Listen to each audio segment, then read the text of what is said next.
The White People. Chapter 1. Perhaps the things which happened could only have happened to me. I do not know. I never heard of things like them happening to anyone else, but I am not sorry they did happen. I am in secret deeply and strangely glad. I have heard other people say things, and they were not always sad people, either, which made me feel that if they knew what I know it would seem to them as though some awesome, heavy load they had always dragged about with them had fallen from their shoulders. To most people, everything is so uncertain that if they could only see or hear and know something clear, they would drop upon their knees and give thanks. That was what I felt myself before I found out so strangely, and I was only a girl. That is why I intend to write this down as well as I can. It will not be very well done, because I never was clever at all, and always found it difficult to talk. I say that perhaps these things could only have happened to me, because, as I look back over my life, I realize that it has always been a rather curious one.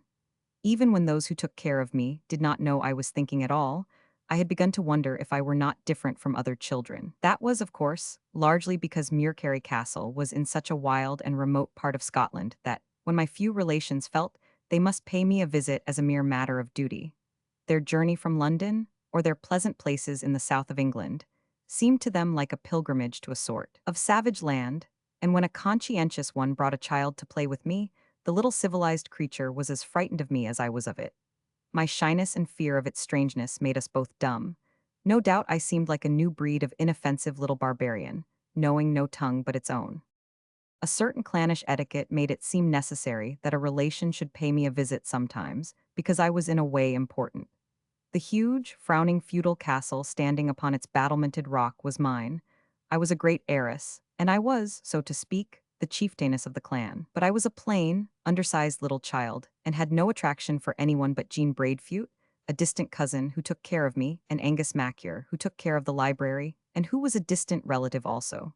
They were both like me in the fact that they were not given to speech, but sometimes we talked to one another, and I knew they were fond of me as I was fond of them.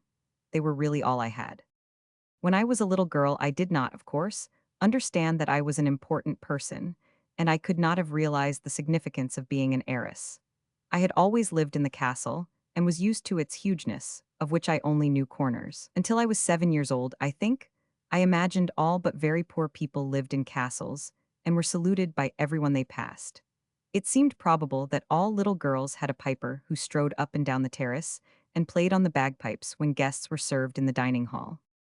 My piper's name was Fergus, and in time I found out that the guests from London could not endure the noise he made when he marched to and fro, proudly swinging his kilts and treading like a stag on a hillside.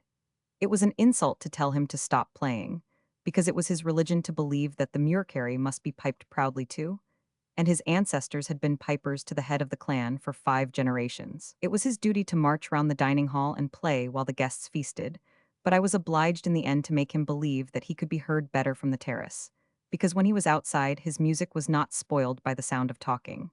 It was very difficult at first, but because I was his chieftainess, and had learned how to give orders in a rather proud, stern little voice, he knew he must obey. Even this kind of thing may show that my life was a peculiar one, but the strangest part of it was that, while I was at the head of so many people, I did not really belong to anyone, and I did not know that this was unusual. One of my early memories is that I heard an under-nursemaid say to another this curious thing: both her father and mother were dead when she was born. I did not even know that was a remarkable thing to say until I was several years older, and Jean Braidfute told me what had been meant. My father and mother had both been very young and beautiful and wonderful.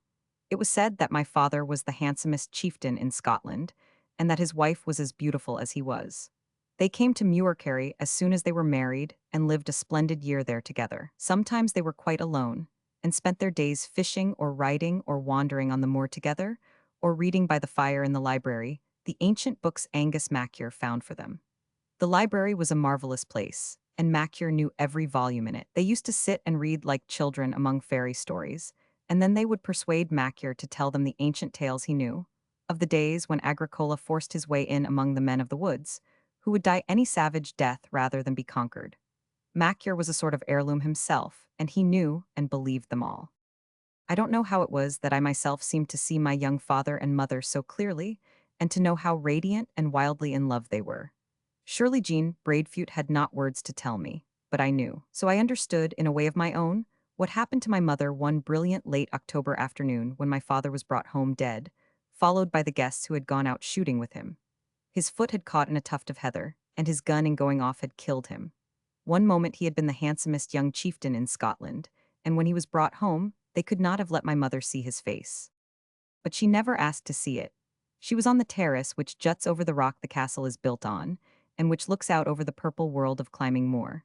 She saw from there the returning party of shooters and gillies winding its way slowly through the heather, following a burden carried on a stretcher of fir boughs. Some of her women guests were with her, and one of them said afterward that when she first caught sight of the moving figures, she got up slowly and crept to the stone balustrade with a crouching movement, almost like a young leopardess preparing to spring. But she only watched, making neither sound nor movement, until the court edge was near enough for her to see that every man's head was bowed upon his breast, and not one was covered. Then she said, quite slowly, "They have taken off their bonnets," and fell upon the terrace like a dropped stone. It was because of this that the girl said that she was dead when I was born. It must have seemed almost as if she were not a living thing. She did not open her eyes or make a sound. She lay white and cold. The celebrated physicians who came from London talked of catalepsy and afterward wrote scientific articles which tried to explain her condition. She did not know when I was born. She died a few minutes after I uttered my first cry. I know only one thing more, and that Jean Braidfute told me after I grew up. Jean had been my father's nursery governess when he wore his first kilts, and she loved my mother fondly. I knelt by her bed and held her hand and watched her face for 3 hours after they first laid her down, she said. And my eyes were so near her every moment that I saw a thing the others did not know her well enough or love her well enough to see. The first hour she was like a dead thing, I like a dead thing that had never lived. But when the hand of the clock passed the last second and the new hour began, I bent closer to her because I saw a change stealing over her. It was not color, it was not even a shadow of emotion. It was something else. If I had spoken what I felt, they would have said I was lightheaded with grief and have sent me away. I have never told man or woman. It was my secret and hers. I can tell you, Usable. The change I saw was as if she was beginning to listen to something, to listen. It was as if to a sound, far, far away at first, but cold and white as stone she lay content and listened. In the next hour the far-off sound had drawn nearer, and it had become something else, something she saw, something which saw her. First her young marble face had peace in it, then it had joy. She waited in her young stone body until you were born and she could break forth. She waited no longer then. Usable, my bairn, what I knew was that he had not gone far from the body that had held him when he fell. Perhaps he had felt lost for a bit when he found himself out of it. But soon, he had begun to call to her that was like his own heart to him. And she had heard, and then, being half away from earth herself, she had seen him and known he was waiting, and that he would not leave for any far place without her. She was so still that the big doctors thought more than once she had passed. But I knew better. It was long before I was old enough to be told anything like this, that I began to feel that the moor was in secret my companion and friend, that it was not only the moor to me, but something else. It was like a thing alive, a huge giant lying spread out in the sun warming itself, or covering itself with thick white mist which sometimes writhed and twisted itself into wraiths. First I noticed and liked it some day, perhaps, when it was purple and yellow with gorse and heather and broom, and the honey scents drew bees and butterflies and birds. But soon I saw and was drawn by another thing. How young was I that afternoon when I sat in the deep window and watched the low, soft whiteness creeping out and hovering over the heather as if the moor had breathed it? I do not remember.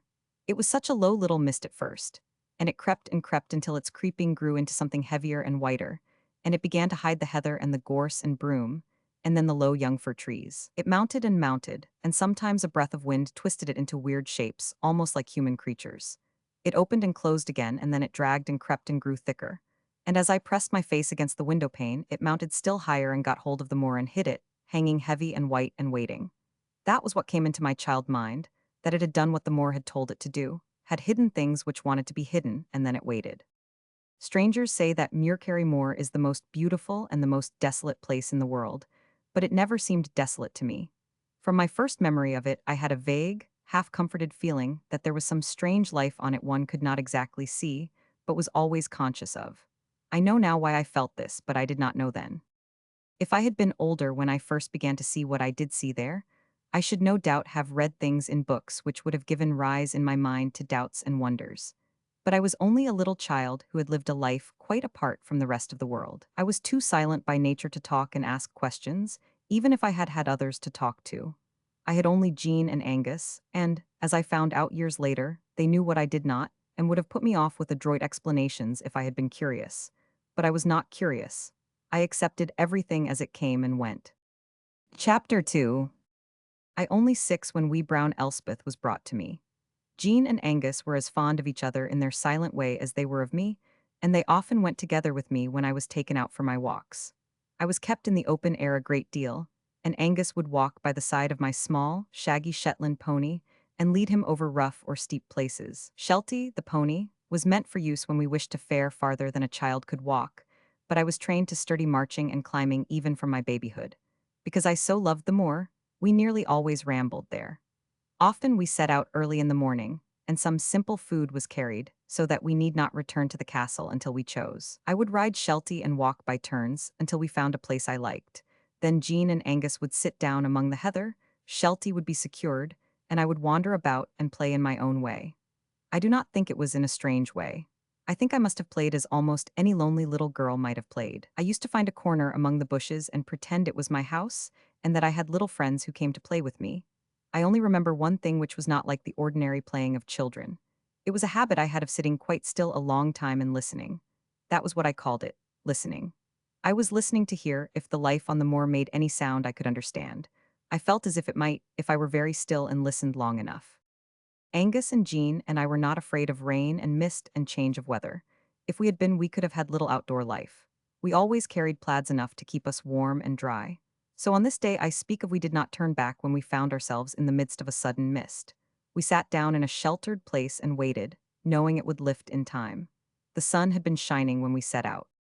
Angus and Jean were content to sit and guard me while I amused myself.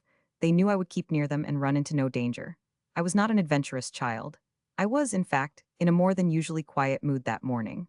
The quiet had come upon me when the mist had begun to creep about and enclose us. I liked it. I liked the sense of being shut in by the soft whiteness I had so often watched from my nursery window in the castle. People might be walking about, I said to Angus when he lifted me from Sheltie's back. We couldn't see them, they might be walking. Nothing that would hurt ye, Bernie, he answered. No, they wouldn't hurt me, I said. I had never been afraid that anything on the moor would hurt me. I played very little that day. The quiet and the mist held me still. Soon I sat down and began to listen. After a while, I knew that Jean and Angus were watching me, but it did not disturb me. They often watched me when they thought I did not know they were doing it. I had sat listening for nearly half an hour when I heard the first muffled, slow trampling of horses' hoofs. I knew what it was even before it drew near enough for me to be conscious of the other sounds, the jingling of arms and chains, and the creaking of leather one notices as troopers pass by. Armed and mounted men were coming toward me. That was what the sounds meant, but they seemed faint and distant, though I knew they were really quite near. Jean and Angus did not appear to hear them. I knew that I only heard them because I had been listening. Out of the mist they rode a company of wild-looking men, wearing garments such as I had never seen before. Most of them were savage and uncouth, and their clothes were disordered and stained, as if with hard travel and fight. I did not know, or even ask myself, why they did not fright me, but they did not. Suddenly I seemed to know that they were brave men and had been doing some brave, hard thing. Here and there among them I caught sight of a broken and stained sword, or a dirk with only a hilt left. They were all pale, but their wild faces were joyous and triumphant. I saw it as they drew near. The man who seemed their chieftain was a lean giant who was darker, but, under his darkness, paler than the rest. On his forehead was a queer, star-shaped scar. He rode a black horse, and before him he held close with his left arm a pretty little girl dressed in strange, rich clothes. The big man's hand was pressed against her breast as he held her, but though it was a large hand, it did not quite cover a dark red stain on the embroideries of her dress. Her dress was brown, and she had brown hair and soft brown eyes like a little doe's. The moment I saw her, I loved her. The black horse stopped before me. The wild troop drew up and waited behind. The great, lean rider looked at me a moment, and then, lifting the little girl in his long arms, bent down and set her gently on her feet on the mossy earth in the mist beside me. I got up to greet her, and we stood smiling at each other. And in that moment, as we stood, the black horse moved forward, the muffled trampling began again, the wild company swept on its way, and the white mist closed behind it as if it had never passed. Of course, I know how strange this will seem to people who read it, but that cannot be helped and does not really matter. It was in that way the thing happened, and it did not even seem strange to me. Anything might happen on the moor, anything. And there was the fair little girl with the eyes like a doe's. I knew she had come to play with me, and we went together to my house among the bushes of broom and gorse and played happily. But before we began, I saw her stand and look wonderingly at the dark red stain on the embroideries on her childish breast. It was as if she were asking herself how it came there and could not understand. Then she picked a fern and a bunch of the thick-growing bluebells and put them in her girdle in such a way that they hid its ugliness. I did not really know how long she stayed. I only knew that we were happy, and that, though her way of playing was in some ways different from mine, I loved it and her. Presently the mist lifted and the sun shone, and we were deep in a wonderful game of being hidden in a room in a castle because something strange was going to happen which we were not told about. She ran behind a big gorse bush and did not come back. When I ran to look for her, she was nowhere. I could not find her, and I went back to Jean and Angus, feeling puzzled. Where did she go? I asked them, turning my head from side to side. They were looking at me strangely, and both of them were pale. Jean was trembling a little. Who was she, Usable? She said. The little girl the men brought to play with me, I answered, still looking about me. The big one on the black horse put her down, the big one with the star here. I touched my forehead where the queer scar had been. For a minute Angus forgot himself. Years later he told me. Dark Malcolm of the Glen, he broke out, wee brown Elspeth. But she is white, quite white, I said. Where did she go? Jean swept me in her warm, shaking arms and hugged me close to her breast. She's one of the fair ones, she said, kissing and patting me. She will come again. She'll come often, I dare say, but she's gone now and we must go too. Get up, Angus, man, we're for the castle. If we three had been different, if we had ever had the habit of talking and asking questions, we might surely have asked one another questions as I rode on Shelty's back, with Angus leading us. But they asked me nothing, and I said very little except that I once spoke of the wild-looking horsemen and their pale, joyous faces. They were glad, was all I said. There was also one brief query from Angus. Did she talk to you, Bernie? He said. I hesitated and stared at him quite a long time. Then I shook my head and answered slowly, and no. Because I realized then, for the first time, that we had said no words at all. But I had known what she wanted me to understand, and she had known what I might have said to her if I had spoken, and no words were needed. And it was better. They took me home to the castle, and I was given my supper and put to bed. Jean sat by me until I fell asleep. She was obliged to sit rather a long time, because I was so happy with my memories of wee brown Elspeth, and the certainty that she would come again. It was not Jean's words which had made me sure. I knew. She came many times. Through all my childish years I knew that she would come and play with me every few days, though I never saw the wild troopers again or the big, lean man with the scar. Children who play together are not very curious about one another, and I simply accepted her with delight. Somehow I knew that she lived happily in a place not far away. She could come and go, it seemed, without trouble. Sometimes I found her, or she found me upon the moor, and often she appeared in my nursery in the castle. When we were together, Jean Braidfute seemed to prefer that we should be alone, and was inclined to keep the undernurse occupied in other parts of the wing I lived in. I never asked her to do this, but I was glad that it was done. Wee Elspeth was glad, too. After our first meeting, she was dressed in soft blue or white, and the red stain was gone. But she was always wee brown Elspeth with the doe-like eyes and the fair, transparent face, the very fair little face. As I had noticed the strange, clear pallor of the rough troopers, so I noticed that she was curiously fair. And as I occasionally saw other persons with the same sort of fairness, I thought it was a purity of complexion special to some, but not to all. I was not fair like that, and neither was anyone else I knew. Chapter 3. It was when I was 10 years old that wee Elspeth ceased coming to me, and though I missed her at first, it was not with a sense of grief or final loss. She had only gone somewhere. It was then that Angus Macier began to be my tutor. He had been a profound student and had lived among books all his life. He had helped Jean in her training of me, and I had learned more than is usually taught to children in their early years. When a grand governess was sent to Muircarry by my guardian, she was amazed at the things I was familiar with, but she abhorred the dark, frowning castle and the loneliness of the place and would not stay. In fact, no governess would stay, and so Angus became my tutor and taught me Old Gaelic and Latin and Greek, and we read together and studied the ancient books in the library. It was a strange education for a girl, and no doubt made me more than ever unlike others. But my life was the life I loved. When my guardian decided that I must live with him in London and be educated as modern girls were, I tried to be obedient and went to him. But before 2 months had passed, my wretchedness had made me so ill that the doctor said I should go into a decline and die if I were not sent back to Muircarry. It's not only the London air that seems to poison her, he said when Jean talked to him about me. It is something else. She will not live, that's all. Sir Ian must send her home. As I have said before, I had been an unattractive child, and I was a plain, uninteresting sort of girl. I was shy and could not talk to people, so of course I bored them. I knew I did not look well when I wore beautiful clothes. I was little and unimportant and like a reed for thinness. Because I was rich and a sort of chieftainess, I ought to have been tall and rather stately, or at least I ought to have had a bearing which would have made it impossible for people to quite overlook me. But anyone could overlook me, an insignificant, thin girl who slipped in and out of places and sat and stared and listened to other people instead of saying things herself. I liked to look on and be forgotten.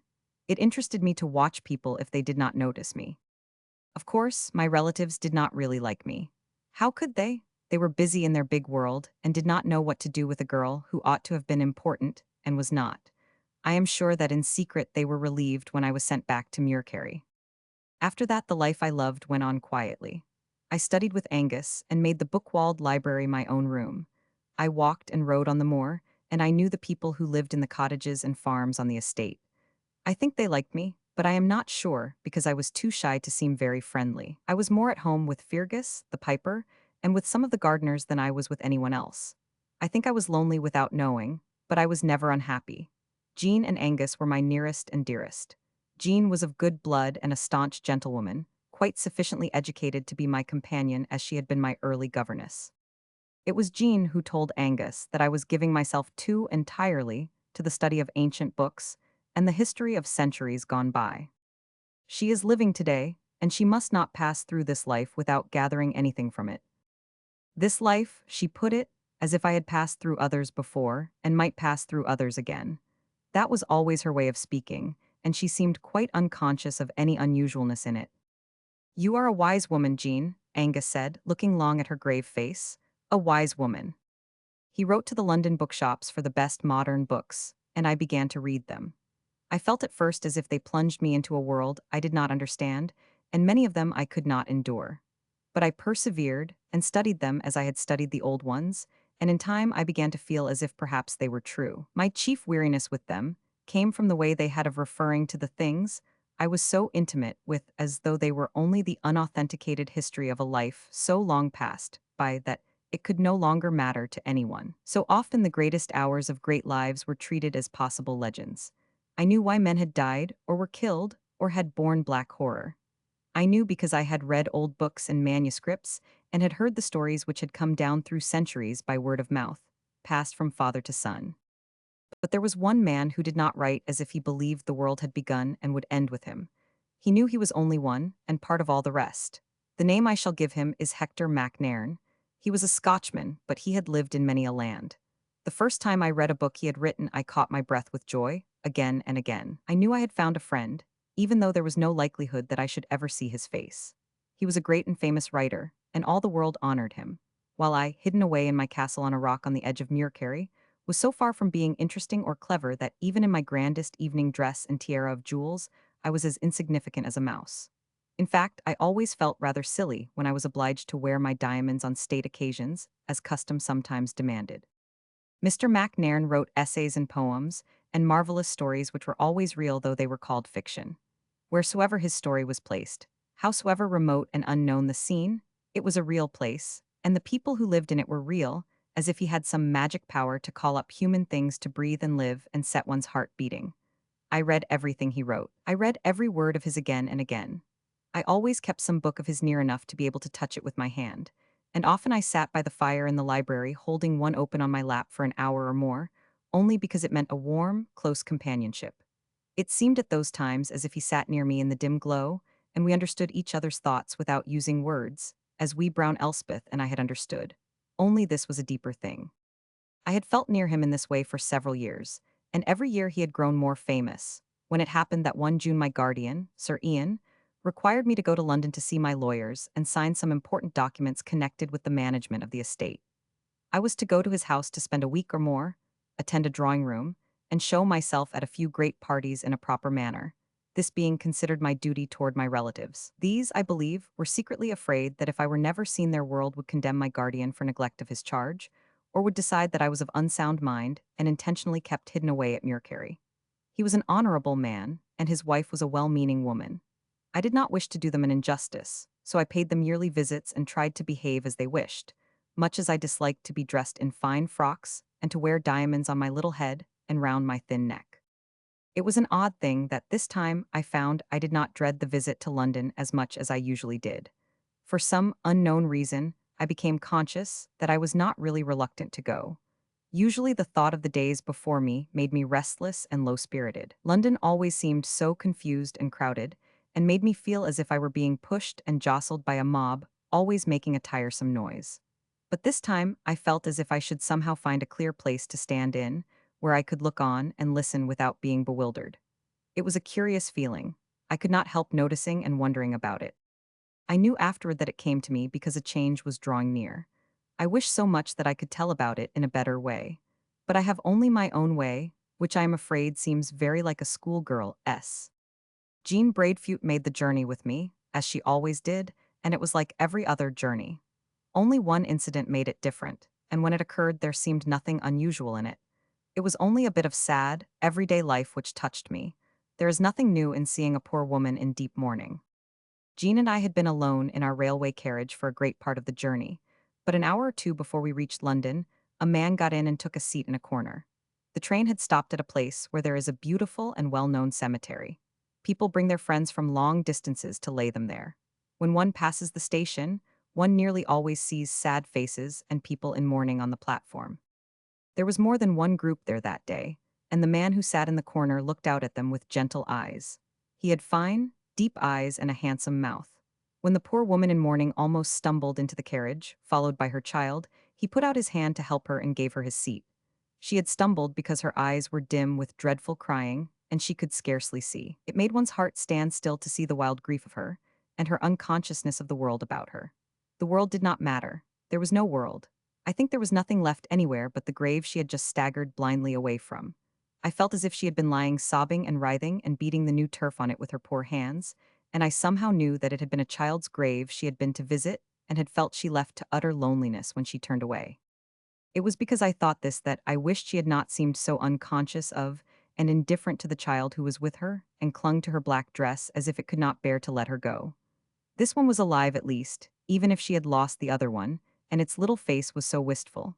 It did not seem fair to forget and ignore it, as if it were not there. I felt as if she might have left it behind on the platform if it had not so clung to her skirt that it was almost dragged into the railway carriage with her. When she sank into her seat, she did not even lift the poor little thing into the place beside her, but left it to scramble up as best it could. She buried her swollen face in her handkerchief, and sobbed in a smothered way as if she neither saw, heard, nor felt any living thing near her. How I wished she would remember the poor child and let it comfort her. It really was trying to do it in its innocent way. It pressed close to her side, it looked up imploringly, it kissed her arm and her crepe veil over and over again, and tried to attract her attention. It was a little lily-fair creature, not more than 5 or 6 years old, and perhaps too young to express what it wanted to say. It could only cling to her and kiss her black dress, and seem to beg her to remember that it at least was a living thing. But she was too absorbed in her anguish to know that it was in the world. She neither looked at nor touched it, and at last it sat with its cheek against her sleeve, softly stroking her arm, and now and then kissing it longingly. I was obliged to turn my face away and look out of the window, because I knew the man with the kind face saw the tears well up into my eyes. The poor woman did not travel far with us. She left the train after a few stations were passed. Our fellow traveler got out before her to help her on to the platform. He stood with bared head while he assisted her, but she scarcely saw him, and even then she seemed to forget the child. The poor thing was dragged out by her dress as it had been dragged in. I put out my hand involuntarily as it went through the door, because I was afraid it might fall. But it did not. It turned its fair little face and smiled at me. When the kind traveler returned to his place in the carriage again, and the train left the station, the black-draped woman was walking slowly down the platform, and the child was still clinging to her skirt. Chapter 4. My guardian was a man whose custom it was to give large and dignified parties. Among his grand and fashionable guests, there was nearly always a sprinkling of the more important members of the literary world. The night after I arrived there was to be a particularly notable dinner. I had come prepared to appear at it. Jean had brought fine array for me and a case of jewels. I knew I must be dressed up and look as important as I could. When I went upstairs after tea, Jean was in my room laying things out on the bed. "The man you like so much is to dine here tonight, Usobel," she said. "Mr. Hector MacNairn." I believe I even put my hand suddenly to my heart as I stood and looked at her. I was so startled and so glad. "You must tell him how much you love his books," she said. She had a quiet, motherly way. "There will be so many other people who will want to talk to him," I answered, and I felt a little breathless with excitement as I said it. And I should be too shy to know how to say such things properly. "Don't be afraid of him," was her advice. "The man will be like his books, and they're the joy of your life." She made me look as nice as she could in the new dress she had brought. She made me wear the Muircherry diamonds and sent me downstairs. It does not matter who the guests were. I scarcely remember. I was taken in to dinner by a stately elderly man who tried to make me talk, and at last was absorbed by the clever woman on his other side. I found myself looking between the flowers for a man's face I could imagine was Hector MacNairn's. I looked up and down and saw none I could believe belonged to him. There were handsome faces and individual ones, but at first I saw no Hector MacNairn. Then, on bending forward a little to glance behind an apern, I found a face which it surprised and pleased me to see. It was the face of the traveler who had helped the woman in mourning out of the railway carriage, bearing his head before her grief. I could not help turning and speaking to my stately elderly partner. "Do you know who that is, the man at the other side of the table?" I asked. Old Lord Armor looked across and answered with an amiable smile. "It is the author the world is talking of most in these days, and the talking is no new thing. It's Mr. Hector MacNairn." No one but myself could tell how glad I was. It seemed so right that he should be the man who had understood the deeps of a poor, passing stranger woman's woe. I had so loved that quiet bearing of his head. All at once I knew I should not be afraid of him. He would understand that I could not help being shy, that it was only my nature, and that if I said things awkwardly, my meanings were better than my words. Perhaps I should be able to tell him something of what his books had been to me. I glanced through the flowers again, and he was looking at me. I could scarcely believe it for a second, but he was. His eyes, his wonderful eyes, met mine. I could not explain why they were wonderful. I think it was the clearness and understanding in them, and a sort of great interestedness. People sometimes look at me from curiosity, but they do not look because they are really interested. I could scarcely look away, though I knew I must not be guilty of staring. A footman was presenting a dish at my side. I took something from it without knowing what it was. Lord Armor began to talk kindly.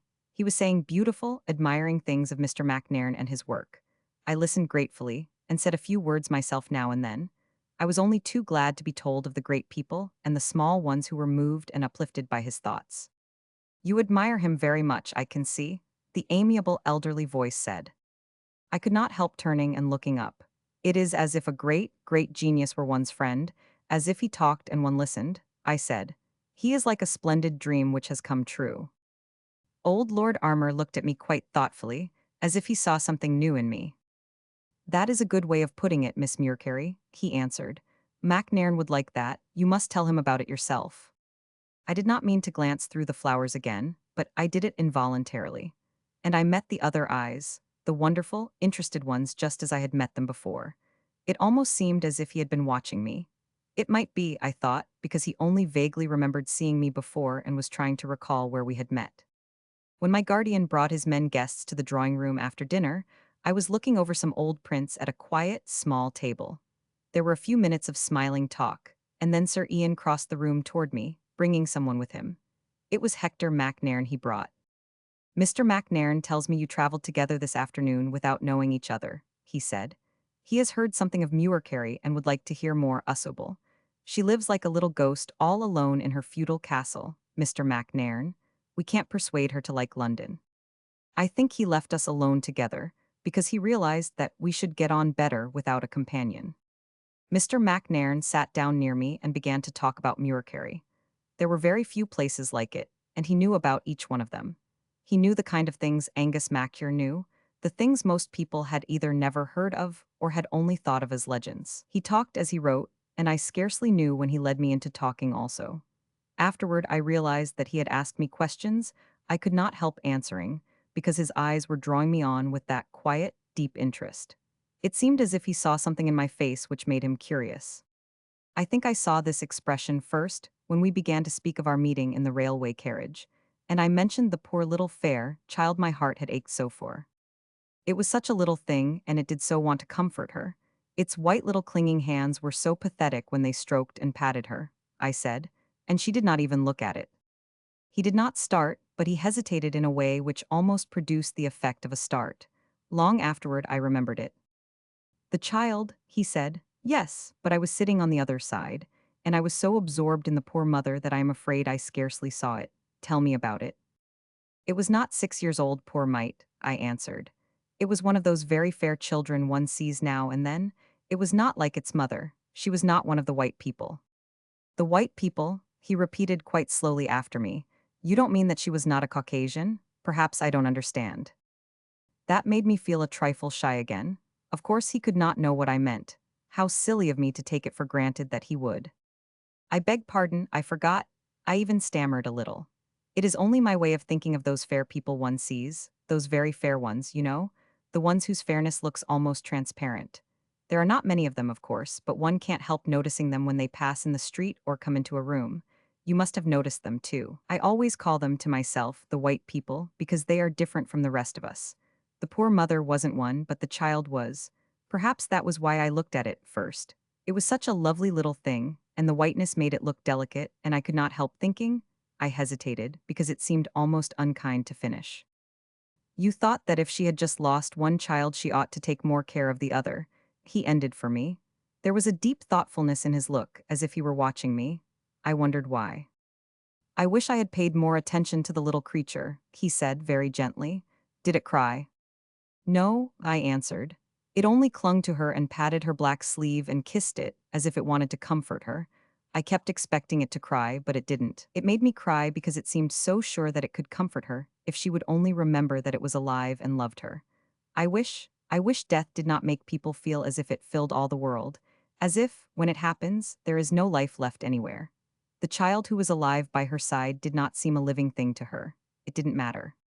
I had never said as much to anyone before, but his watching eyes made me forget my shy worldlessness.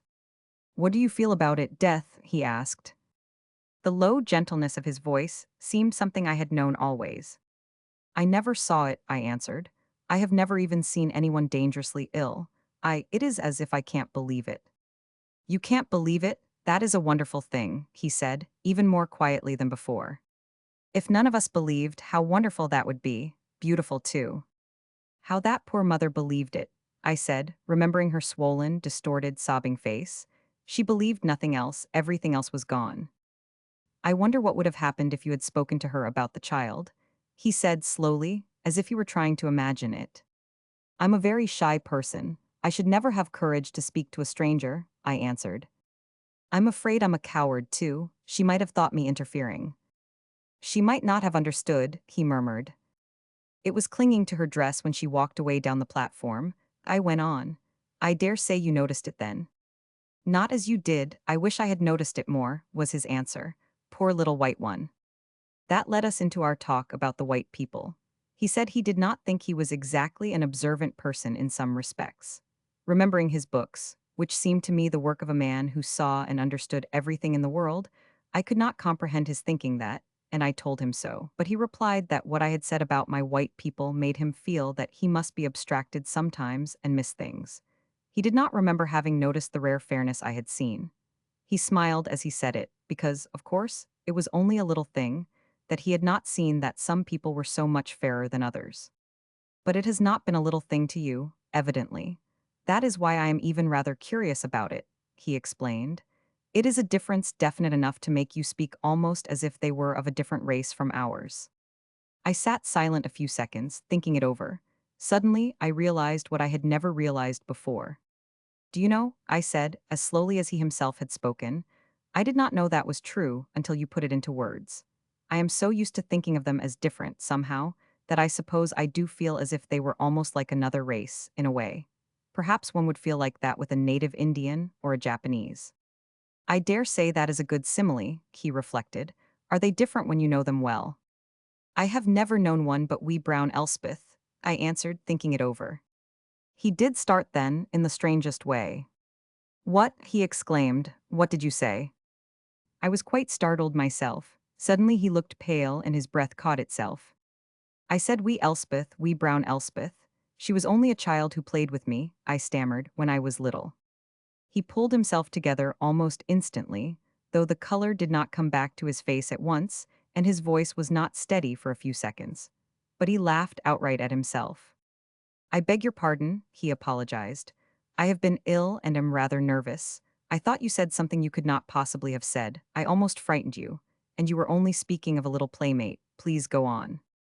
I was only going to say that she was fair like that, fairer than anyone I had ever seen, but when we played together she seemed like any other child. She was the first I ever knew. I told him about the misty day on the moor, and about the pale troopers and the big, lean leader who carried Elspeth before him on his saddle. I had never talked to anyone about it before, not even to Jean Braidfute. But he seemed to be so interested, as if the little story quite fascinated him. It was only an episode, but it brought in the weirdness of the moor and my childish fancies about the things hiding in the white mist, and the castle frowning on its rock, and my baby face pressed against the nursery window in the tower, and Angus in the library, and Jean and her goodness and wise ways. It was dreadful to talk so much about oneself, but he listened so. His eyes never left my face. They watched and held me as if he were enthralled. Sometimes he asked a question. I wonder who they were, the horsemen, he pondered. Did you ever ask wee Elspeth? We were both too little to care. We only played, I answered him, and they came and went so quickly that they were only a sort of dream. They seemed to have been a strange lot. Wasn't Angus curious about them? He suggested. Angus never was curious about anything, I said. Perhaps he knew something about them and would not tell me. When I was a little thing, I always knew he and Jean had secrets I was too young to hear. They hid sad and ugly things from me, or things that might frighten a child. They were very good.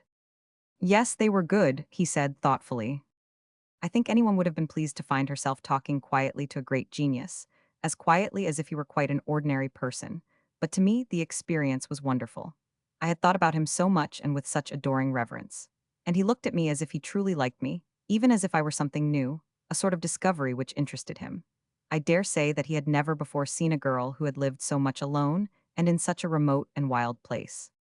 I believe Sir Ian and his wife were pleased, too, to see that I was talking. They were glad that their guests should see that I was intelligent enough to hold the attention even of a clever man. If Hector MacNairn was interested in me, I could not be as silly and dull as I looked. But on my part, I was only full of wonder and happiness. I was a girl, and he had been my only hero, and it seemed even as if he liked me and cared about my queer life. He was not a man who had the air of making confidences or talking about himself, but before we parted, I seemed to know him and his surroundings as if he had described them. A mere phrase of his would make a picture. Such a few words made his mother quite clear to me. They loved each other in an exquisite, intimate way. She was a beautiful person. Artists had always painted her. He and she were completely happy when they were together. They lived in a house in the country, and I could not at all tell how I discovered that it was an old house with beautiful chimneys and a very big garden with curious high walls with corner towers round it. He only spoke of it briefly, but I saw it as a picture. And always afterward, when I thought of his mother, I thought of her as sitting under a great and ancient apple tree with the long, late afternoon shadows stretching on the thick, green grass. I suppose I saw that just because he said, "Will you come to tea under the big apple tree some afternoon, when the late shadows are like velvet on the grass? That is perhaps the loveliest time." When we rose to go and join the rest of the party, he stood a moment and glanced round the room at our fellow guests. "Are there any of your white people here tonight?" he said, smiling. "I shall begin to look for them everywhere." I glanced over the faces carelessly. "There are none here tonight," I answered, and then I flushed because he had smiled. "It was only a childish name I gave them." I hesitated. "I forgot you wouldn't understand. I dare say it sounds silly." He looked at me so quickly. "No, no, no," he exclaimed. "You mustn't think that, certainly not silly." I do not think he knew that he put out his hand and gently touched my arm, as one might touch a child to make it feel one wanted it to listen. "You don't know," he said in his low, slow voice, "how glad I am that you have talked to me. Sir Ian said you were not fond of talking to people, and I wanted to know you. You care about places like Muirkerry. That is why," I answered, feeling at once how much he understood. I care for Muircherry more than for all the rest of the world, and I suppose you saw it in my face. I dare say that the people who love that kind of life cannot help seeing it there. Yes, he said, it is in your eyes. It was what I saw and found myself wondering about when I watched you in the train. It was really the moor and the mist and the things you think are hidden in it. Did you watch me? I asked. I could not help watching you a little when you were so kind to the poor woman. I was afraid you would see me and think me rude. It was the far look in your face I watched, he said. If you will come to tea under the big apple tree, I will tell you more about it. Indeed, I will come, I answered. Now we must go and sit among the other people, those who don't care about Muircherry at all. Chapter 5. I went to tea under the big apple tree. It was very big and old and wonderful. No wonder Mr. MacNairn and his mother loved it. Its great branches spread out farther than I had ever seen the branches of an apple tree spread before. They were gnarled and knotted and beautiful with age. Their shadows upon the grass were velvet, deep and soft. Such a tree could only have lived its life in such a garden. At least it seemed so to me.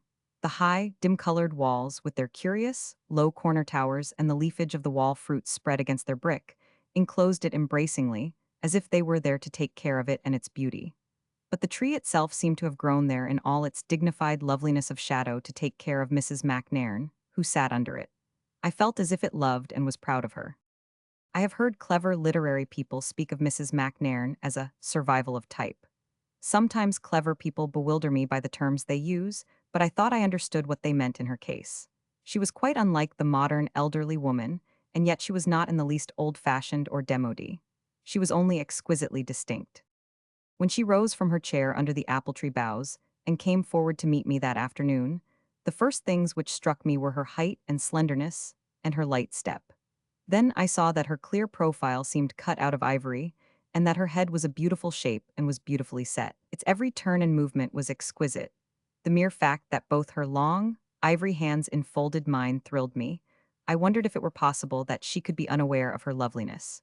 Beautiful people are thrilling to me, and Mrs. MacNairn has always seemed more so than anyone else. This is what her son once said of her. She is not merely beautiful, she is beauty, beauty's very spirit moving about among us mortals, pure beauty. She drew me to a chair under her tree, and we sat down together. I felt as if she were glad that I had come. The watching look I had seen in her son's eyes was in hers also. They watched me as we talked, and I found myself telling her about my home as I had found myself telling him. He had evidently talked to her about it himself. I had never met anyone who thought of Muircherry as I did, but it seemed as if they who were strangers were drawn by its wild, beautiful loneliness as I was. I was happy. In my secret heart, I began to ask myself if it could be true that they made me feel a little as if I somehow belonged to someone. I had always seemed so detached from everyone. I had not been miserable about it, and I had not complained to myself. I only accepted the detachment as part of my kind of life. Mr. MacNairn came into the garden later, and several other people came in to tea. It was apparently a sort of daily custom that people who evidently adored Mrs. MacNairn dropped in to see and talked to her every afternoon. She talked wonderfully, and her friends' joy in her was wonderful, too.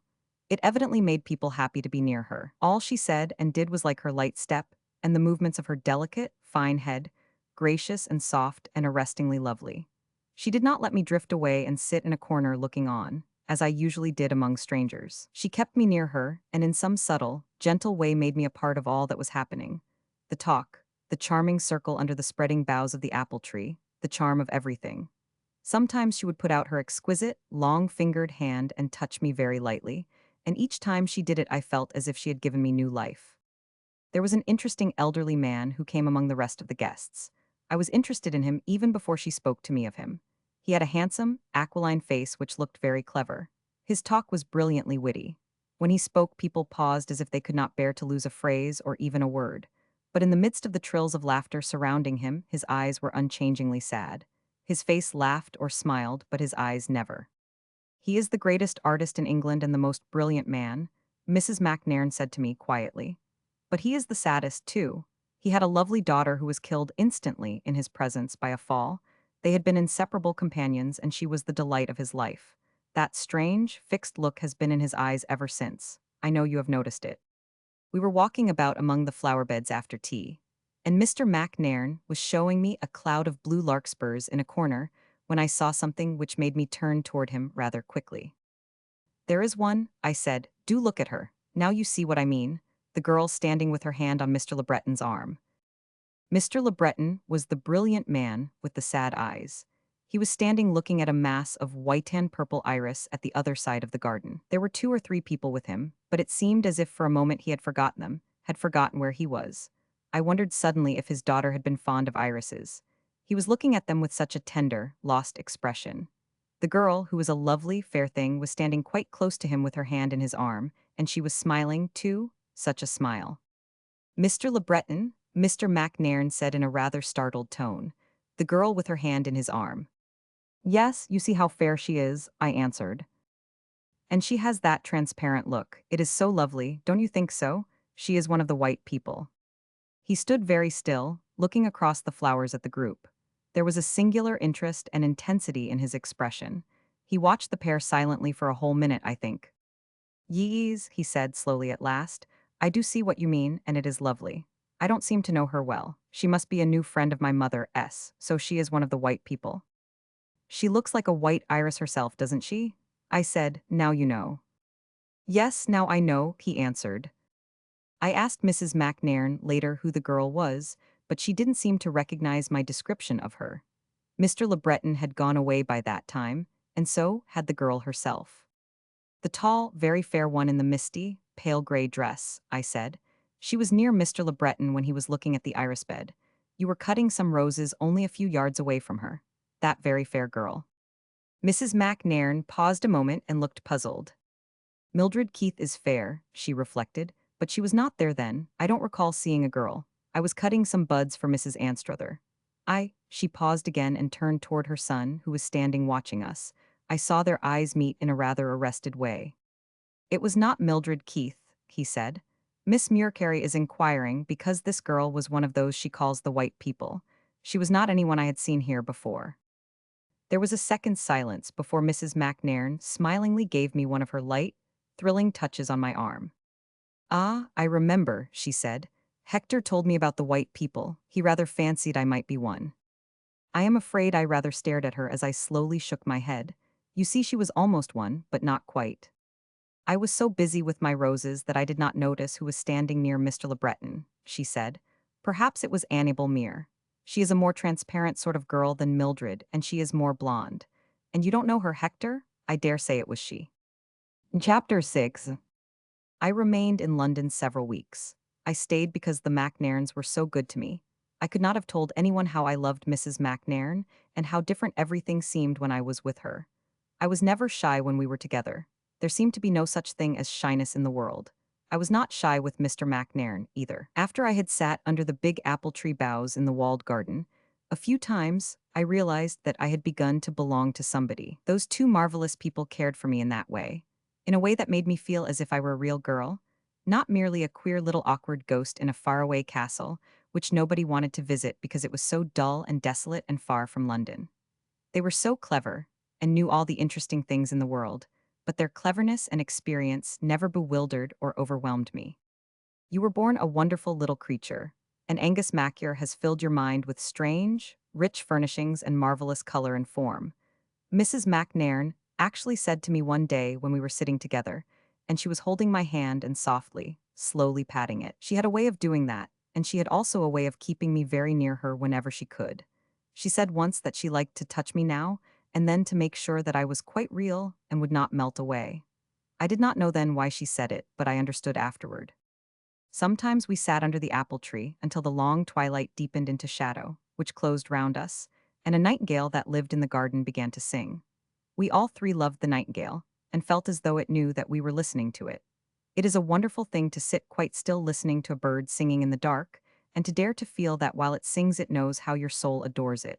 It is like a kind of worship. We had been sitting listening for quite a long time, and the nightingale had just ceased and left the darkness an exquisite silence, which fell suddenly, but softly as the last note dropped, when Mrs. McNairn began to talk for the first time of what she called the fear. I don't remember just how she began, and for a few minutes I did not quite understand what she meant. But as she went on, and Mr. McNairn joined in the talk, their meaning became a clear thing to me, and I knew that they were only talking quite simply of something they had often talked of before. They were not as afraid of the fear as most people are, because they had thought of and reasoned about it so much, and always calmly and with clear and open minds. By the fear, they meant that mysterious horror most people feel at the thought of passing out of the world they know into the one they don't know at all. How quiet, how still it was inside the walls of the old garden, as we three sat under the boughs and talked about it. And what sweet night scents of leaves and sleeping flowers were in every breath we drew. And how one's heart moved and lifted when the nightingale broke out again. If one had seen or heard one little thing, if one's mortal being could catch one glimpse of light in the dark, Mrs. McNairn's low voice said out of the shadow near me, the fear would be gone forever. Perhaps the whole mystery is as simple as this, said her son's voice, as simple as this. That as there are tones of music too fine to be registered by the human ear, so there may be vibrations of light not to be seen by the human eye. Form and color as well as sounds, just beyond earthly perception, and yet as real as ourselves, as formed as ourselves, only existing in that other dimension. There was an intenseness which was almost a note of anguish in Mrs. McNairn's answer, even though her voice was very low. I involuntarily turned my head to look at her, though of course it was too dark to see her face. I felt somehow as if her hands were wrung together in her lap. Oh, she said, if one only had some shadow of a proof that the mystery is only that we cannot see, that we cannot hear, though they are really quite near us with us, the ones who seem to have gone away and whom we feel we cannot live without. If once we could be sure, there would be no fear, there would be none. Dearest, he often called her dearest, and his voice had a wonderful sound in the darkness. It was caress and strength, and it seemed to speak to her of things they knew which I did not. We have vowed to each other that we will believe there is no reason for the fear. It was a vow between us. Yes, yes, she cried breathlessly, but sometimes, Hector, sometimes. Miss Muircarry does not feel it. Please say usable, I broke in, please do. He went on as quietly as if he had not even paused. Usable told me the first night we met that it seemed as if she could not believe in it.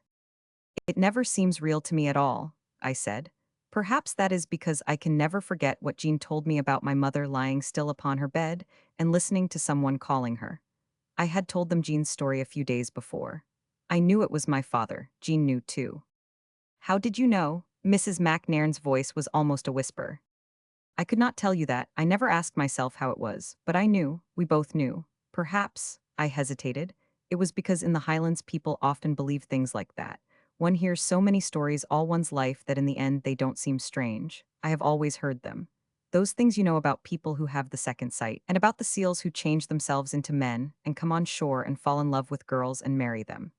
They say they go away now and no one really knows where, but it is believed that they go back to their own people and change into seals again, because they must plunge and riot about in the sea.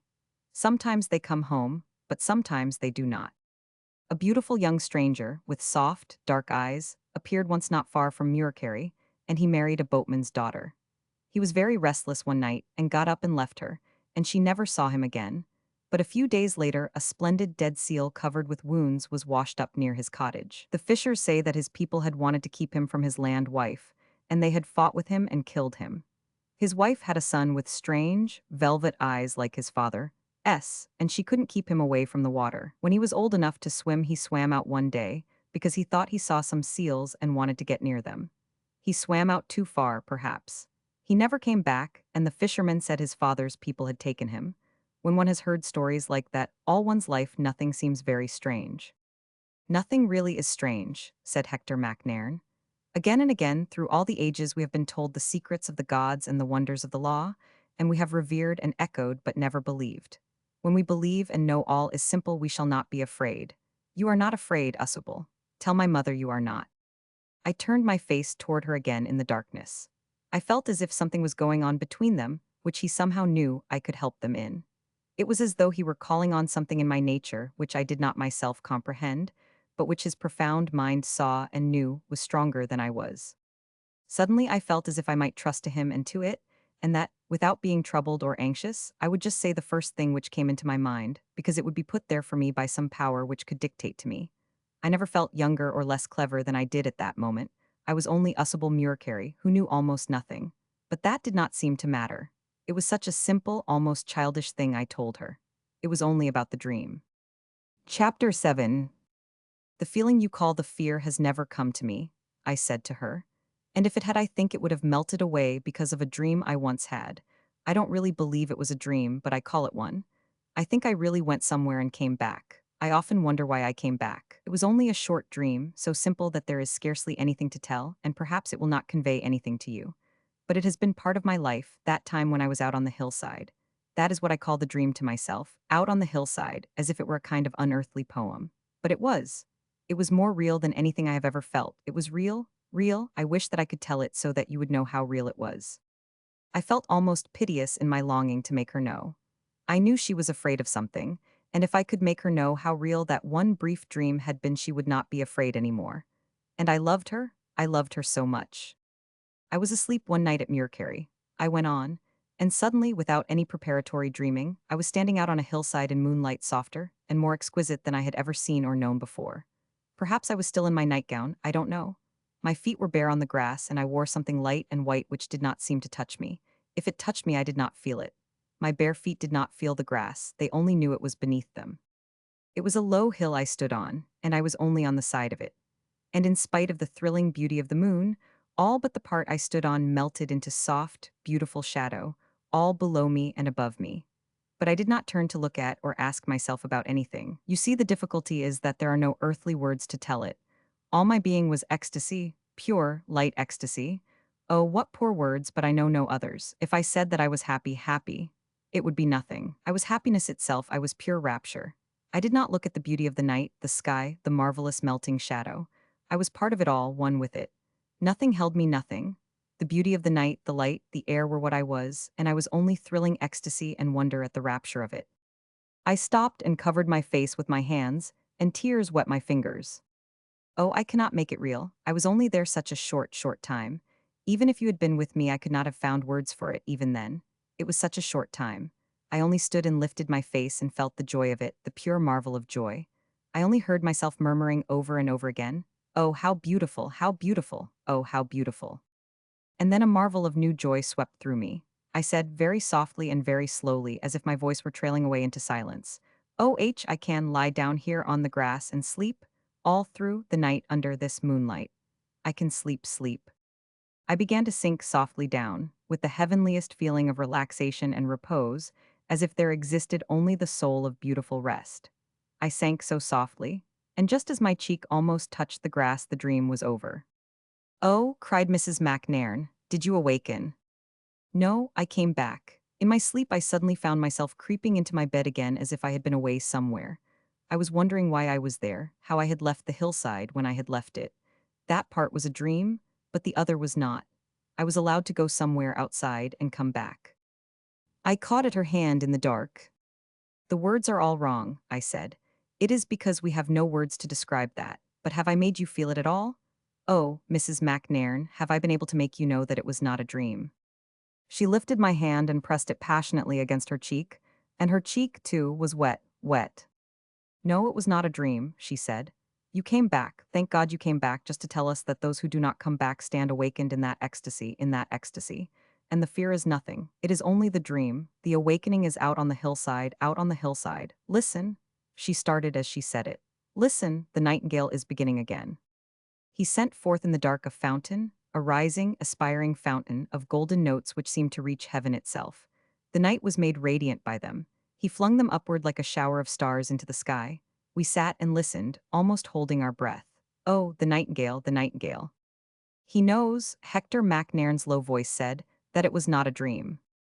When there was silence again, I heard him leave his chair very quietly. Good night," he said, and went away.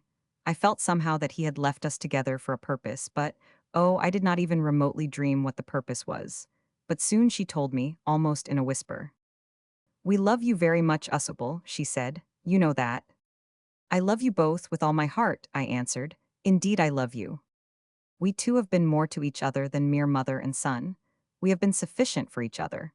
But he began to love you that first day when he watched you in the railway carriage. He says it was the far look in your eyes which drew him. "I began to love him too," I said, and I was not at all ashamed or shy in saying it. "We three might have spent our lives together," she went on. "It would have been a perfect thing, but," she stood up as if she could not remain seated. Involuntarily, I stood up with her. She was trembling, and she caught and held me in her arms. He cannot stay usable, she ended. I could scarcely hear my own voice when I echoed the words. He cannot stay. Oh, the time will come, she said, when people who love each other will not be separated, when on this very earth there will be no pain, no grief, no age, no death, when all the world has learned the law at last, but we have not learned it yet. And here we stand, the greatest specialists have told us. There is some fatal flaw in his heart. At any moment when he is talking to us, when he is at his work, when he is asleep, he may cease. It will just be ceasing. At any moment, he cannot stay. My own heart stood still for a second. Then there rose before me slowly, but clearly, a vision, the vision which was not a dream. Out on the hillside, I murmured, out on the hillside. I clung to her with both arms and held her tight. I understood now why they had talked about the fear. These two who were almost one soul were trying to believe that they were not really to be torn apart, not really. They were trying to heap up for themselves proof that they might still be near each other. And above all, his effort was to save her from the worst, worst woe. And I understood, too, why something wiser and stronger than myself had led me to tell the dream which was not a dream at all. But it was as she said, the world had not learned the secret yet. And there we stood. We did not cry or talk, but we clung to each other, we clung. That is all human creatures can do until the secret is known. And as we clung, the nightingale broke out again. Oh nightingale, she said in her low wonder of a voice, what are you trying to tell us? Chapter 8. What I feel sure I know by this time is that all the things we think happen by chance and accident are only part of the weaving of the scheme of life. When you begin to suspect this, and to watch closely, you also begin to see how trifles connect themselves with one another, and seem in the end to have led to a reason and a meaning, though we may not be clever enough to see it clearly. Nothing is an accident. We make everything happen ourselves. The wrong things because we do not know or care whether we are wrong or right, the right ones because we unconsciously or consciously choose the right, even in the midst of our ignorance. I dare say it sounds audacious for an ordinary girl to say such things in an ordinary way. But perhaps I have said them in spite of myself, because it is not a bad thing that they should be said by an everyday sort of person, in simple words, which other everyday people can understand. I am only expressing what has gradually grown into belief in my mind through reading with Angus ancient books and modern ones. Books about faiths and religions, books about philosophies and magics, books about what the world calls marvels, but which are not marvels at all, but only workings of the law most people have not yet reasoned about or even accepted. Angus had read and studied them all his life before he began to read them with me, and we talked them over together sitting by the fire in the library, fascinated and staring at each other, I in one high-backed chair and he in another on the opposite side of the hearth. Angus is wonderful, wonderful. He knows there is no such thing as chance. He knows that we ourselves are the working of the law, and that we ourselves could work what now are stupidly called miracles, if we could only remember always what the law is. What I intended to say at first was merely that it was not by chance that I climbed to the shelf in the library that afternoon and pushed aside the books hiding the old manuscript, which told the real story of Dark Malcolm of the Glen and wee brown Elspeth. It seemed like chance when it happened, but it was really the first step toward my finding out the strange, beautiful thing I knew soon afterward. From the beginning of my friendship with the Mac Nairns, I had hoped they would come and stay with me at Muircarry. When they both seemed to feel such interest in all I told them of it, and not to mind its wild remoteness, I took courage and asked them if they would come to me. Most people are bored by the prospect of life in a feudal castle, howsoever picturesquely it is set in a place where there are no neighbors to count on. Its ancient stateliness is too dull. But the Mac Nairns were more allured by what Muircarry offered than they were by other and more brilliant invitations. So when I went back to the castle, I was only to be alone a week before they followed me. Jean and Angus were quite happy in their quiet way when I told them who I was expecting. They knew how glad I was myself. Jean was full of silent pleasure as she arranged the rooms I had chosen for my guests, rooms which had the most sweeping view of the moor. Angus knew that Mr. MacNairn would love the library, and he hovered about consulting his catalogues and looking over his shelves, taking down volumes here and there, holding them tenderly in his long, bony old hand as he dipped into them. He made notes of the manuscripts and books he thought Mr. MacNairn would feel the deepest interest in. He loved his library with all his being, and I knew he looked forward to talking to a man who would care for it in the same way. He had been going over one of the highest shelves one day and had left his stepladder leaning against it when he went elsewhere. It was when I mounted the steps, as I often did when he left them, that I came upon the manuscript which related the old story of Dark Malcolm and his child. It had been pushed behind some volumes, and I took it out because it looked so old and yellow. and I opened at once at the page where the tale began. At first I stood reading, and then I sat down on the broad top of the ladder and forgot everything. It was a savage history of ferocious hate and barbarous reprisals. It had been a feud waged between two clans for 3 generations. The story of Dark Malcolm and Ian Red Hand was only part of it, but it was a gruesome thing. Pages told of the bloody deeds they wrought on each other's houses. The one human passion of Dark Malcolm's life was his love for his little daughter. She had brown eyes and brown hair, and those who most loved her called her wee brown Elspeth. Ian Red Hand was richer and more powerful than Malcolm of the Glen, and therefore could more easily work his cruel will. He knew well of Malcolm's worship of his child, and laid his plans to torture him through her. Dark Malcolm, coming back to his rude, small castle one night after a raid in which he had lost followers and weapons and strength, found that wee brown Elspeth had been carried away, and unspeakable taunts and threats left behind by Ian and his men. With unbound wounds, broken dirks and hacked swords, Dark Malcolm and the remnant of his troop of fighting clansmen rushed forth into the night. "Neither men nor weapons have we to win her back," screamed Dark Malcolm, raving mad, "but we may die fighting to get near enough to her to drive dirk into her little breast and save her from worse." They were a band of madmen in their black despair.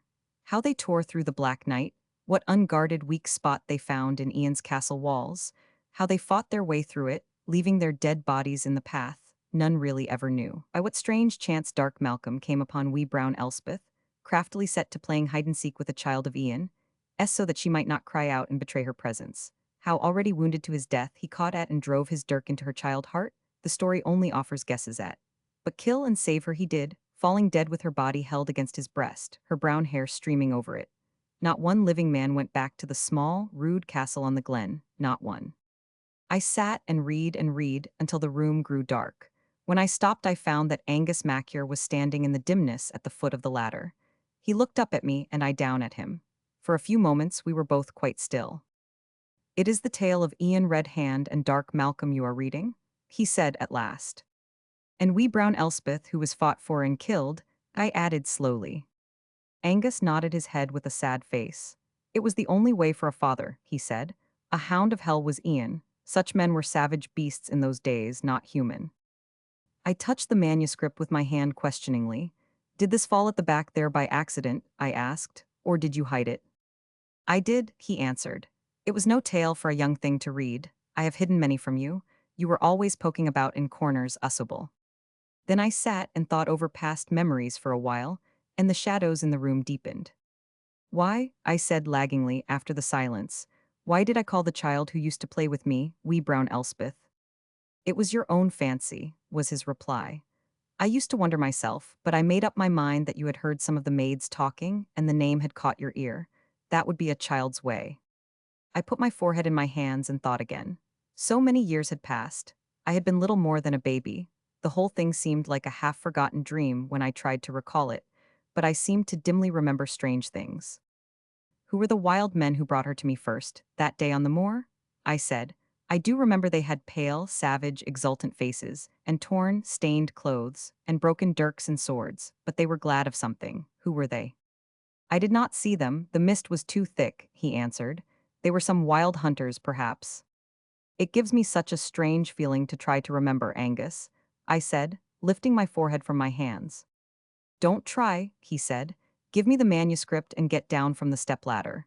Come and look at the list of books I have made for Mr. MacNairn." I did as he told me, but I felt as if I were walking in a dream. My mind seemed to have left my body and gone back to the day when I sat a little child on the moor and heard the dull sound of horses' feet and the jingling metal and the creak of leather coming nearer in the thick mist. I felt as if Angus were in a queer, half-awake mood, too, as if two sets of thoughts were working at the same time in his mind. One his thoughts about Hector MacNairn and the books, the other some queer thoughts which went on in spite of him. When I was going to leave the library and go upstairs to dress for dinner, he said a strange thing to me, and he said it slowly and in a heavy voice. "There is a thing, Jean, and I have often talked of telling you," he said. "We have not known what it was best to do. Times we have been troubled because we could not make up our minds. This Mr. Hector MacNairn is no common man. He is one who is great and wise enough to decide things plain people could not be sure of.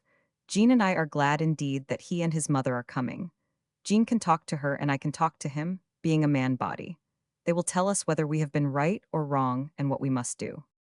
They are wise enough to tell you anything, I answered. It sounds as if you and Jean had known some big secret all my life, but I am not frightened. You two would go to your graves hiding it if it would hurt me. Bairn, he said suddenly in a queer, moved way. Bairn, and he took hold of both my hands and kissed them, pressing them quite long and emotionally to his lips. But he said nothing else, and when he dropped them, I went out of the room. Chapter 9. It was wonderful when Mr. McNairn and his mother came. It was even more beautiful than I had thought it would be. They arrived late in the afternoon, and when I took them out upon the terrace, the sun was reddening the moor, and even the rough, gray towers of the castle were stained rose color. There was that lovely evening sound of birds twittering before they went to sleep in the ivy. The glimpses of gardens below seemed like glimpses of rich tapestries set with jewels. And there was such stillness. When we drew our 3 chairs in a little group together and looked out on it all, I felt as if we were almost in heaven. Yes, yes, Hector said, looking slowly round, it is all here. Yes, his mother added in her lovely, lovely voice, it is what made you usable. It was so angelic of them to feel it all in that deep, quiet way, and to think that it was part of me and I a part of it. The climbing moon was trembling with beauty. Tender evening airs quivered in the heather and fern, and the late birds called like spirits. Ever since the night when Mrs. McNairn had held me in her arms under the apple tree, while the nightingale sang, I had felt toward her son as if he were an archangel walking on the earth. Perhaps my thoughts were exaggerated, but it seemed so marvelous that he should be moving among us, doing his work, seeing and talking to his friends, and yet that he should know that at any moment the great change might come, and he might awaken somewhere else, in quite another place. If he had been like other men, and I had been like other girls, I suppose that, after that night, when I heard the truth, I should have been plunged into the darkest woe, and have almost sobbed myself to death. Why did I not? I do not know except that I felt that no darkness could come between us because no darkness could touch him. He could never be anything but alive. If I could not see him, it would only be because my eyes were not clear and strong enough. I seemed to be waiting for something. I wanted to keep near him. I was full of this feeling as we sat together on the terrace and watched the moon. I could scarcely look away from him. He was rather pale that evening, but there seemed to be a light behind his pallor, and his eyes seemed to see so much more than the purple and yellow of the heather and gorse as they rested on them. After I had watched him silently for a little while, I leaned forward and pointed to a part of the moor where there was an unbroken blaze of gorse in full bloom, like a big patch of gold. That is where I was sitting when wee brown Elspeth was first brought to me, I said. He sat upright and looked. Is it? He answered. Will you take me there tomorrow? I have always wanted to see the place. Would you like to go early in the morning? The mist is more likely to be there then, as it was that day. It is so mysterious and beautiful. Would you like to do that? I asked him. Better than anything else, he said. Yes, let us go in the morning. Wee brown Elspeth seems very near me this evening, I said. I feel as if, I broke off and began again. I have a puzzled feeling about her. This afternoon I found some manuscript pushed behind a book on a high shelf in the library. Angus said he had hidden it there because it was a savage story he did not wish me to read. It was the history of the feud between Ian Red Hand and Dark Malcolm of the Glen. Dark Malcolm's child was called Wee Brown Elspeth hundreds of years ago, 500, I think. It makes me feel so bewildered when I remember the one I played with. It was a bloody story, he said. I heard it only a few days before we met at Sir Ian's house in London. That made me recall something. Was that why you started when I told you about Elspeth? I asked. Yes, perhaps the one you played with was a little descendant who had inherited her name, he answered, a trifle hurriedly. I confess I was startled for a moment. I put my hand up to my forehead and rubbed it unconsciously. I could not help seeing a woesome picture. Poor little soul with the blood pouring from her heart and her brown hair spread over her dead father's breast. I stopped because a faint memory came back to me. Mine, I stammered, mine, how strange, had a great stain on the embroideries of her dress. She looked at it and looked. She looked as if she didn't like it, as if she didn't understand how it came there. She covered it with ferns and bluebells. I felt as if I were being drawn away into a dream. I made a sudden effort to come back. I ceased rubbing my forehead and dropped my hand, sitting upright. I must ask Angus and Jean to tell me about her, I said. Of course, they must have known. I wonder why I never thought of asking questions before. It was a strange look I met when I involuntarily turned toward him. Such an absorbed, strange, tender look. I knew he sat quite late in the library that night, talking to Angus after his mother, and I went to our rooms. Just as I was falling asleep, I remember there floated through my mind a vague recollection of what Angus had said to me of asking his advice about something, and I wondered if he would reach the subject in their talk, or if they would spend all their time in poring over manuscripts and books together. The moor wore its most mysterious look when I got up in the early morning. It had hidden itself in its softest snows of white, swathing mist.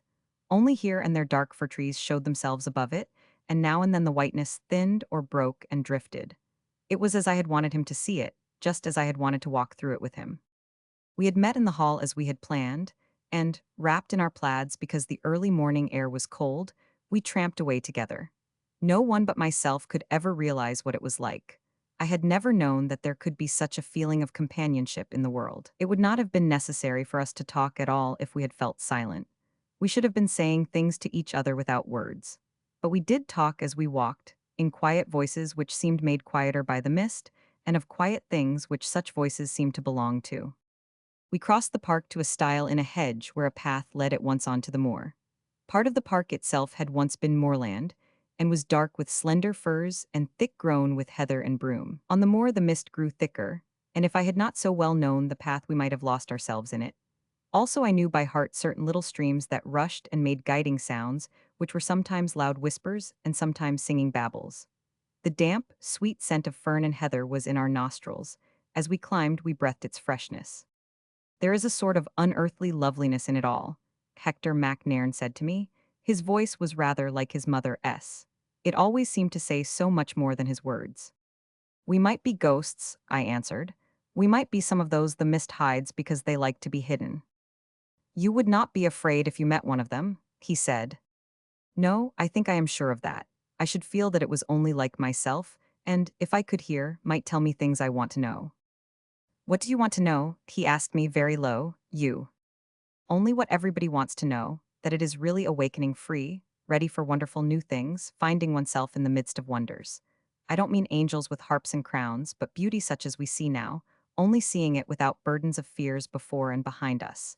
And knowing there is no reason to be afraid. We have all been so afraid. We don't know how afraid we have been of everything. I stopped among the heather and threw my arms out wide. I drew in a great, joyous morning breath. Free like that, it is the freeness, the light, splendid freeness I think of most. The freeness, he repeated. Yes, the freeness. As for beauty, I almost whispered, in a sort of reverence for visions I remembered, I have stood on this moor 1,000 times and seen loveliness which made me tremble. One's soul could want no more in any life. But out on the hillside, I knew I was part of it, and it was ecstasy. That was the freeness. Yes, it was the freeness, he answered. We brushed through the heather and the bracken, and flower bells shook showers of radiant drops upon us. The mist wavered and sometimes lifted before us, and opened up mystic vistas to veil them again a few minutes later. The sun tried to break through, and sometimes we walked in a golden haze. We fell into silence. Now and then I glanced sidewise at my companion as we made our soundless way over the thick moss. He looked so strong and beautiful. His tall body was so fine, his shoulders so broad and splendid. How could it be? How could it be? As he tramped beside me, he was thinking deeply, and he knew he need not talk to me. That made me glad, that he should know me so well and feel me so near. That was what he felt when he was with his mother, that she understood, and that at times neither of them needed words. Until we had reached the patch of gorse where we intended to end our walk, we did not speak at all. He was thinking of things which led him far.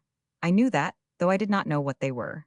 When we reached the golden blaze, we had seen the evening before it was a flame of gold again, because it was only for a few moments. The mist had blown apart and the sun was shining on it. As we stood in the midst of it together, oh, how strange and beautiful it was. Mr. MacNairn came back. That was what it seemed to me, that he came back. He stood quite still a moment and looked about him, and then he stretched out his arms as I had stretched out mine. But he did it slowly, and a light came into his face. If after it was over, a man awakened as you said and found himself.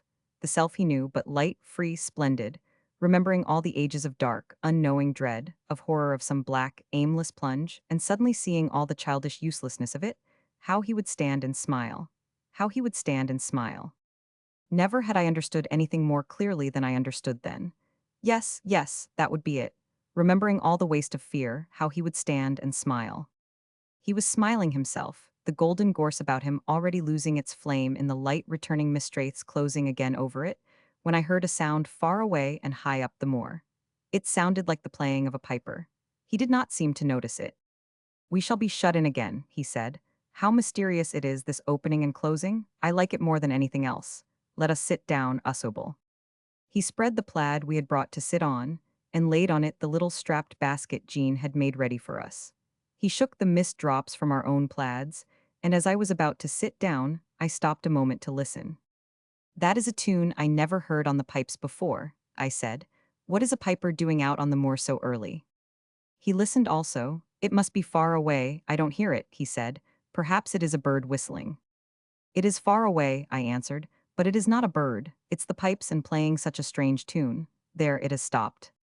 But it was not silent long. I heard the tune begin again much nearer, and the piper was plainly coming toward us. I turned my head. The mist was clearing, and floated about like a thin veil through which one could see objects. At a short distance above us on the moor, I saw something moving. It was a man who was playing the pipes. It was the piper, and almost at once I knew him, because it was actually my own Fergus, stepping proudly through the heather with his step like a stag on the hills. His head was held high, and his face had a sort of elated delight in it, as if he were enjoying himself, and the morning and the music in a new way. I was so surprised that I rose to my feet and called to him. "Fergus," I cried. "What?" I knew he heard me, because he turned and looked at me with the most extraordinary smile. He was usually a rather grave-faced man, but this smile had a kind of startling triumph in it. He certainly heard me, for he whipped off his bonnet in a salute which was as triumphant as the smile. But he did not answer, and actually passed in and out of sight in the mist. When I rose, Mr. McNairn had risen, too. When I turned to speak in my surprise, he had fixed on me his watchful look. "Imagine its being Fergus at this hour," I exclaimed. "And why did he pass by in such a hurry without answering? He must have been to a wedding and have been up all night. He looked—" I stopped a second and laughed. "How did he look?" Mr. McNairn asked. "Pale? That won't do, though he certainly didn't look ill." I laughed again. "I'm laughing because he looked almost like one of the white people." "Are you sure it was Fergus?" he said. "Quite sure. No one else is the least like Fergus. Didn't you see him yourself?" "I don't know him as well as you do, and there was the mist," was his answer. "But he certainly was not one of the white people when I saw him last night." I wondered why he looked as he did when he took my hand and drew me down to my place on the plaid again. He did not let it go when he sat down by my side. He held it in his own large, handsome one, looking down on it a moment or so, and then he bent his head and kissed it long and slowly 2 or 3 times. "Dear little Usobel," he said, "beloved, strange little Usobel." "Am I strange?" I said softly. "Yes, thank God," he answered. I had known that some day when we were at Muircarry together, he would tell me what his mother had told me, about what we three might have been to one another. I trembled with happiness at the thought of hearing him say it himself. I knew he was going to say it now. He held my hand and stroked it. "My mother told you, Usobel, what I am waiting for," he said. "Yes." "Do you know I love you?" he said very low. "Yes, I love you too. My whole life would have been heaven if we could always have been together," was my answer. He drew me up into his arms so that my cheek lay against his breast as I went on, holding fast to the rough tweed of his jacket and whispering, "I should have belonged to you too, heart and body and soul. I should never have been lonely again. I should have known nothing, whatsoever happened, but tender joy." "Whatsoever happened," he murmured. "Whatsoever happens now, Usobel, know nothing but tender joy. I think you can. Out on the hillside, let us remember." "Yes, yes," I said, "out on the hillside," and our two faces, damp with the sweet mist, were pressed together. Chapter 10. The mist had floated away, and the moor was drenched with golden sunshine when we went back to the castle. As we entered the hall, I heard the sound of a dog howling, and spoke of it to one of the men servants who had opened the door. "That sounds like Gellert. Is he shut up somewhere?" Gellert was a beautiful sheepdog who belonged to Fergus and was his heart's friend. I allowed him to be kept in the courtyard. The man hesitated before he answered me, with a curiously grave face. "It is Gellert, miss. He is howling for his master. We were obliged to shut him in the stables." "But Fergus ought to have reached here by this time," I was beginning. I was stopped because I found Angus Macier almost at my elbow. He had that moment come out of the library. He put his hand on my arm. "Will you come with me?" he said, and led me back to the room he had just left.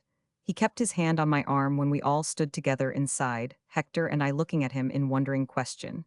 He was going to tell me something, we both saw that. "It is a sad thing you have to hear," he said. "He was a fine man, fearless, and a most faithful servant. He went to see his mother last night and came back late across the moor. There was a heavy mist, and he must have lost his way. A shepherd found his body in a tarn at daybreak. They took him back to his father's home." I looked at Hector McNairn and again at Angus. "But it couldn't be Fergus," I cried. "I saw him an hour ago. He passed us playing on his pipes. He was playing a new tune I had never heard before, a wonderful, joyous thing. I both heard and saw him." Angus stood still and watched me. They both stood still and watched me, and even in my excitement I saw that each of them looked a little pale. "You said you did not hear him at first, but you surely saw him when he passed so near," I protested. "I called to him, and he took off his bonnet, though he did not stop. He was going so quickly that perhaps he did not hear me call his name." What strange thing in Hector's look checked me? Who knows? "You did see him, didn't you?" I asked of him. Then he and Angus exchanged glances, as if asking each other to decide some grave thing. It was Hector McNairn who decided it. "No," he answered very quietly. "I neither saw nor heard him, even when he passed, but you did." "I did, quite plainly," I went on, more and more bewildered by the way in which they kept a sort of tender, odd gaze fixed on me. "You remember I even noticed that he looked pale. I laughed, when I said he looked almost like one of the white people." Just then my breath caught itself and I stopped. I began to remember things, hundreds of things. Angus spoke to me again, as quietly as Hector had spoken. "Neither Jean nor I ever saw wee brown Elspeth," he said. "Neither Jean nor I, but you did. You have always seen what the rest of us did not see, my bairn, always." I stammered out a few words, half in a whisper. "I have always seen what you others could not see. What have I seen?" But I was not frightened. I suppose I could never tell anyone what strange, wide, bright places seemed suddenly to open and shine before me. Not places to shrink back from. Oh no, no, one could be sure then, sure. Fergus had lifted his bonnet with that extraordinary triumph in his look, even Fergus, who had been rather dour. "You called them the white people," Hector McNairn said. "Angus and Jean had known all my life. A very old shepherd who had looked in my face when I was a baby had said I had the eyes which saw. It was only the saying of an old Highlander, and might not have been remembered. Later the two began to believe I had a sight they had not. The night before brown Elspeth had been brought to me, Angus had read for the first time the story of Dark Malcolm, and as they sat near me on the moor, they had been talking about it. That was why he forgot himself when I came to ask them where the child had gone, and told him of the big, dark man with the scar on his forehead. After that, they were sure. They had always hidden their knowledge from me because they were afraid it might fright me to be told. I had not been a strong child. They kept the secret from my relatives because they knew they would dislike to hear it and would not believe, and also would dislike me as a queer, abnormal creature. Angus had fears of what they might do with doctors and severe efforts to obliterate from my mind my nonsense, as they would have been sure to call it. The two wise souls had shielded me on every side. "It was better that you should go on thinking it only a simple, natural thing," Angus said. "And as to natural, what is natural and what is not? Man has not learned all the laws of nature yet. Nature's a grand, rich, endless thing, always unrolling her scroll with writings that seem new on it. They're not new, they were always written there, but they were not unrolled. Never a law broken, never a new law, only laws read with stronger eyes." Angus and I had always been very fond of the Bible, the strange old temple of wonders, full of all the poems and tragedies and histories of man, his hates and battles and loves and follies, and of the wisdom of the universe and the promises of the splendors of it, and which, even those of us who think ourselves the most believing neither wholly believe nor will understand. We had pored over and talked of it. We had never thought of it as only a pious thing to do. The book was to us one of the mystic, awe-inspiring, prophetic marvels of the world. That was what made me say, half whispering, "I have wondered and wondered what it meant, that verse in Isaiah, 'Behold, the former things are come to pass, and new things do I declare. Before they spring forth, I tell you of them.' Perhaps it means only the unrolling of the scroll." "Aye, said Angus. "It is full of such deep sayings, and none of us will listen to them." "It has taken man eons of time," Hector McNairn said, thinking it out as he spoke. eons of time to reach the point where he is beginning to know that in every stalk and stone in his path may lie hidden some power he has not yet dreamed of. He has learned that lightning may be commanded, distance conquered, motion chained and utilized. But he, the one conscious force, has never yet begun to suspect that of all others he may be the one as yet the least explored. How do we know that there does not lie in each of us a wholly natural but so far dormant power of sight? A power to see what has been called the unseen through all the ages whose sightlessness has made them dark. Who knows when the shadow around us may begin to clear? Oh, we are a dull lot, we human things, with a queer, obstinate conceit of ourselves. Complete we think we are, Angus murmured half to himself. Finished creatures, and look at us. How many of us in a million have beauty and health and full power? And believing that the law is that we must crumple and go to pieces hour by hour. Who'd waste the time making a clock that went wrong as often? Nay, nay, we shall learn better than this as time goes on. And we'd better be beginning and setting our minds to work on it. T's for us to do, the minds of us. And what's the mind of us but the mind that made us? Simple and straight enough it is when once you begin to think it out. The spirit of you sees clearer than we do, that's all, he said to me. When your mother brought you into the world, she was listening to one outside calling to her, and it opened the way for you. At night Hector MacNairn and his mother, and I sat on the terrace under stars which seemed listening things, and we three drew nearer to one another, and nearer and nearer. When the poor mother stumbled into the train that day, was one of the things Hector told me, I was thinking of the fear and of my own mother.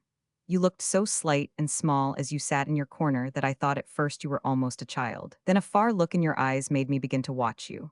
You were so sorry for the poor woman that you could not look away from her, and something in your face touched and puzzled me. You leaned forward suddenly and put out your hand protectingly as she stepped down onto the platform. That night when you spoke quite naturally of the child, never doubting that I had seen it, I suddenly began to suspect. Because of the fear? He hesitated. I had been reading and thinking many things new to me. I did not know what I believed, but you spoke so simply, and I knew you were speaking the truth. Then you spoke just as naturally of wee brown Elspeth. That startled me because not long before I had been told the tale in the Highlands by a fine old storyteller who is the head of his clan. I saw you had never heard the story before, and yet you were telling me that you had played with the child. He came home and told me about you, Mrs. MacNairn said. His fear of the fear was more for me than for himself. He knew that if he brought you to me, you who are more complete than we are, clearer-eyed and nearer, nearer, I should begin to feel that he was not going out. I should begin to feel a reality and nearness myself. Ah, Usable, how we have clung to you and loved you. And then that wonderful afternoon, I saw no girl with her hand through Mr. Le Breton's arm. Hector saw none, but you saw her, she was there. Yes, she was there, I answered. She was there, smiling up at him. I wish he could have known. What does it matter if this seems a strange story? To some, it will mean something. To some, it will mean nothing. To those, it has a meaning, for it will open wide windows into the light and lift heavy loads. That would be quite enough, even if the rest thought it only the weird fancy of a queer girl who had lived alone and given rein to her silliest imaginings. I wanted to tell it, howsoever poorly and ineffectively it was done, since I knew I have dropped the load of ages, the black burden. Out on the hillside my feet did not even feel the grass, and yet I was standing, not floating. I had no wings or crown. I was only Usable out on the hillside, free. This is the way it all ended. For 3 weeks that were like heaven we three lived together at Muircarry. We saw every beauty and shared every joy of sun and dew and love and tender understanding. After one lovely day we had spent on the moor in a quiet dream of joy almost strange in its perfectness, we came back to the castle. And, because the sunset was of such unearthly radiance and changing wonder, we sat on the terrace until the last soft touch of gold had died out and left the pure, still, clear, long summer twilight. When Mrs. MacNairn and I went in to dress for dinner, Hector lingered a little behind us because the silent beauty held him. I came down before his mother did, and I went out upon the terrace again because I saw he was still sitting there. I went to the stone balustrade very quietly and leaned against it as I turned to look at him and speak. Then I stood quite still and looked long, for some reason not startled, not anguished, not even feeling that he had gone. He was more beautiful than any human creature I had ever seen before. But it had happened as they said it would. He had not ceased, but something else had, something had ceased. It was the next evening before I came out on the terrace again. The day had been more exquisite, and the sunset more wonderful than before. Mrs. MacNairn was sitting by her son's side in the bedroom, whose windows looked over the moor. I am not going to say one word of what had come between the two sunsets. Mrs. MacNairn and I had clung and clung. We had promised never to part from each other. I did not quite know why I went out on the terrace. Perhaps it was because I had always loved to sit or stand there. This evening I stood and leaned upon the balustrade, looking out far, far, far over the moor. I stood and gazed and gazed. I was thinking about the secret and the hillside. I was very quiet as the twilight's self, and there came back to me the memory of what Hector had said as we stood on the golden patch of gorse when the mist had for a moment or so blown aside, what he had said of man's awakening, and remembering all the ages of childish, useless dread, how he would stand. I did not turn suddenly but slowly. I was not startled in the faintest degree. He stood there close to me as he had so often stood. And he stood and smiled. I have seen him many times since. I shall see him many times again. And when I see him, he always stands and smiles.